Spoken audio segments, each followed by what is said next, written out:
Welcome to గుమగుమల kitchen. ఈరోజు మన special Guntur style టమాటా పచ్చడి. 2 కేజెస్ టమాటా, 250 గ్రామ్స్ చింతపండు, 2 స్పూన్స్ మెంతులు ఆవాలు ఫ్రై చేసి కోర్స్గా గ్రైండ్ చేసుకోండి. గ్రౌండ్నట్ ఆయిల్ వేసుకొని అందులో ఇప్పుడు కట్ చేసుకున్న టమాటాలన్నీ వేసేసి కొంచెము పసుపు, తగినంత ఉప్పు వేసి మూత పెట్టుకోవాలి తిప్పి. ఇలా వాటర్ పైకి తేలాక చింతపండు మొత్తం వేసి బాగా కదిపేటట్టు మిక్స్ చేసుకొని మళ్ళీ మూత పెట్టుకోవాలి. టేస్ట్ చూసి పచ్చివాసన పోయాక 1 కప్పు కారము మెల్లమెల్లగా వేసుకొని కలుపుకుంటూ ఉండాలి. కారం బాగా కలిసాక మెంతులు ఆవాలు గుంద 1 కప్పు వేసుకొని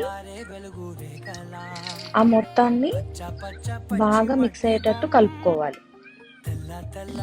ఈ పౌడర్ వేసి కలపగానే అరోమా ఆల్రెడీ స్టార్ట్ అయిందండి. మంచి స్మెల్ వస్తున్న టైంలో 2 వెల్లుల్లి గడ్డల్ని కచ్చా పచ్చగా మిక్సీ కొట్టి అది కూడా కలుపుకోవాలి.